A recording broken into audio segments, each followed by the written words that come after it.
UAE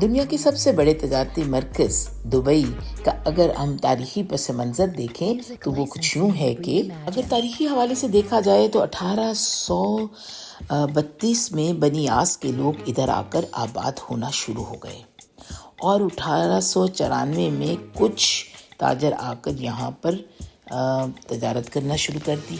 اس کی ایک معقول وجہ یہی تھی کہ چونکہ یہاں پر ٹیکس کم تھا تو اس طرح یہ تجارت بہت جلدی آگے بڑھتی چلی گئی اور اس نے مزید ترقی کی۔ یہ بات ہے 1912 کی، جب دبئی کی حکمرانی شیخ سعید بن مختوم کے پاس آ گئی، اور اگر دیکھا جائے تو انہی کو دبئی کے فاؤنڈر کا رتبہ بھی دیا جاتا ہے۔ انہوں نے کیا یہ کہ انہوں نے اس گاؤں کی شکل کے دبئی کو ایک ترقی یافتہ شکل میں دیکھنے کا خواب دیکھا۔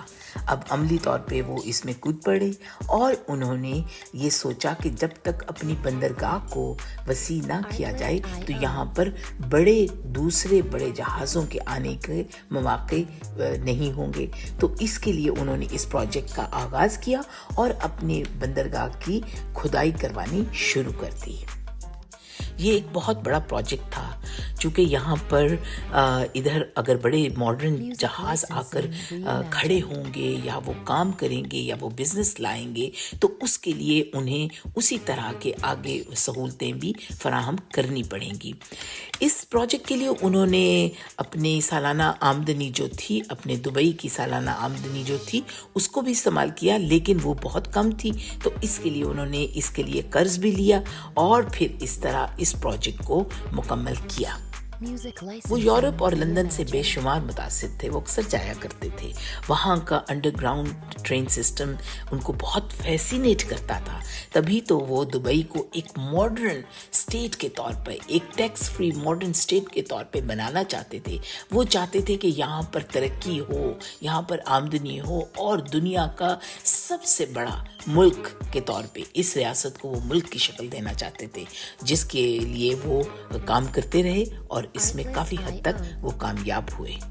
اسی اپنے خواب کو لیتے ہوئے 1959 میں انہوں نے یہاں پر ایک ایئرپورٹ بنایا، یہاں پر ٹیلی فون اور ٹیلی کمیونیکیشن کے سلسلے قائم کیے، اور اس کے علاوہ انہوں نے یہاں پر سڑکیں بھی تعمیر کی اور پھر ان پر انفراسٹرکچر بنانے کے لیے ماڈرن شہر کی شکل کو تعمیر کیا۔ کہ آپ کو معلوم ہے کہ 19ویں صدی میں دبئی ایک ماہی گیر گاؤں کے طور پر آباد تھا اور یہاں پر سب سے بڑا کام جو تھا وہ ماہی گیری ہی تھا، یعنی کہ مچھلیاں پکڑنی اور ان کی تجارت کرنی۔ لیکن یہاں کے جو نئے حکمران یعنی شیخ سعید بن مختوم نے آ کر ادھر پرل انڈسٹری کو آگے بڑھایا اور پرل ڈھونڈنے کے کام کی طرف بہت زیادہ توجہ دی۔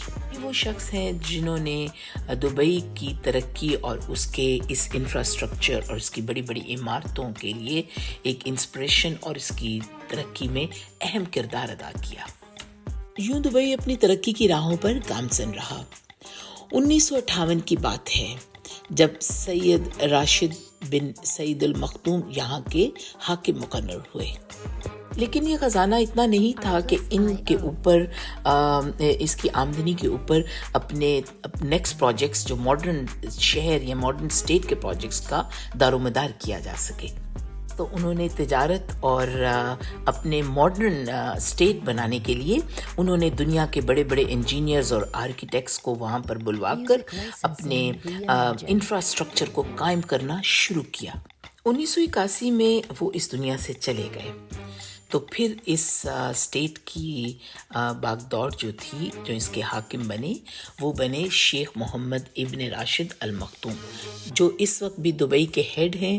وہ پورے عرب ایمریٹس کے وائس پریزیڈنٹ اور پرائم منسٹر کی حیثیت سے کام کر رہے ہیں۔ راشد المختوم نے یہ بھانپ لیا کہ یہاں پر تیل کے ذخائر تو مل گئے ہیں، لیکن وہ اتنے نہیں ہیں کہ یہاں سے اس ملک کی ترقی کا پورا نظام سنبھال سکے، چونکہ وہ اس کی پوری جو اس کی معاشی صورت تھی اس کا 1% کنٹریبیوشن صرف تیل اور گیس کے ذخائر سے ہوتا تھا۔ اب اس کی کاروباری سرگرمیوں سے ہی جو پیسہ کمایا جاتا، انہی کے اوپر ان کی اکانومی کا انحصار تھا۔ بس تو وہ اپنے اس مقصد میں کامیاب ہوئے، تو تبھی تو آج دبئی جو ہے یہ دنیا کا سب سے بڑا تجارتی مرکز اور سیاحتی مرکز بھی بن چکا ہے۔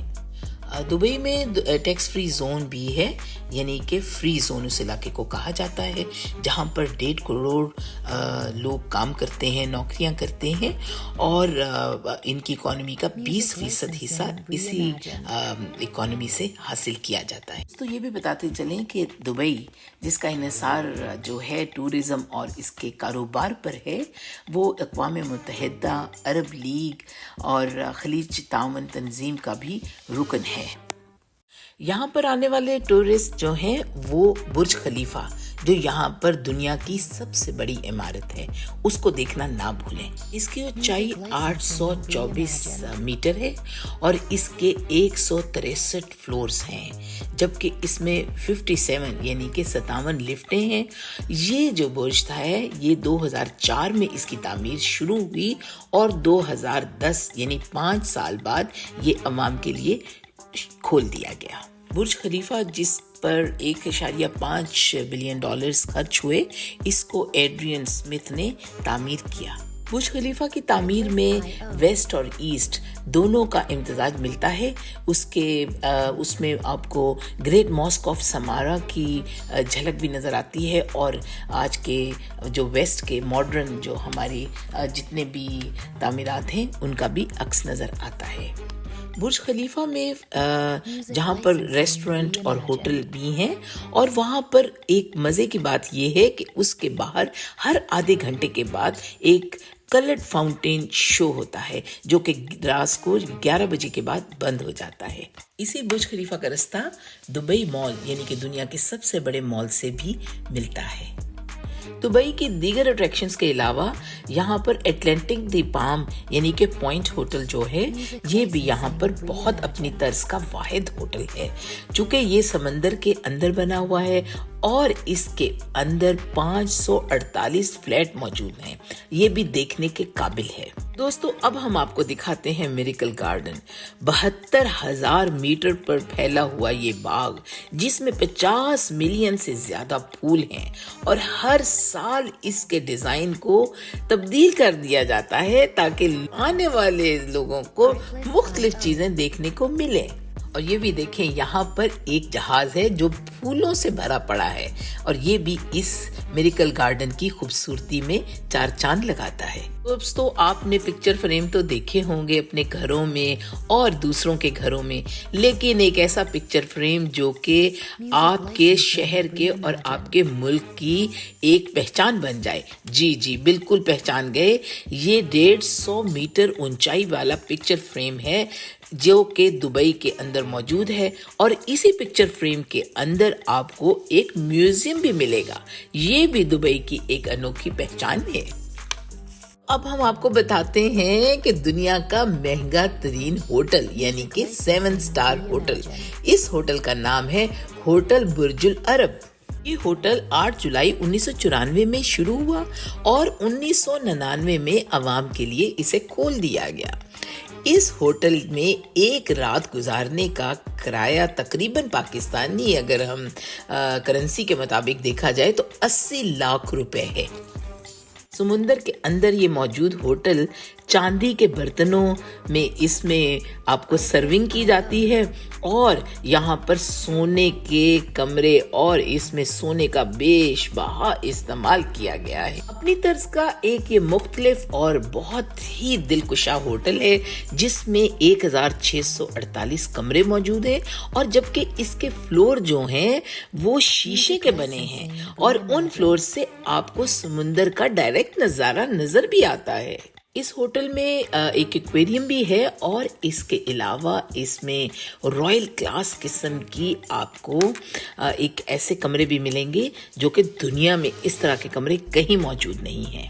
اب ہم آپ کو دکھاتے ہیں گلوبل ویلیج۔ گلوبل ویلیج ایک ایسی جگہ جن میں دنیا جہان کے تمام ملکوں کی وہاں پر ریپرزنٹیشن آپ کو نظر آئے گی، ان کے کھانے، ان کی مصنوعات اور ان کا کلچر آپ کو دیکھنے کو ملے گا۔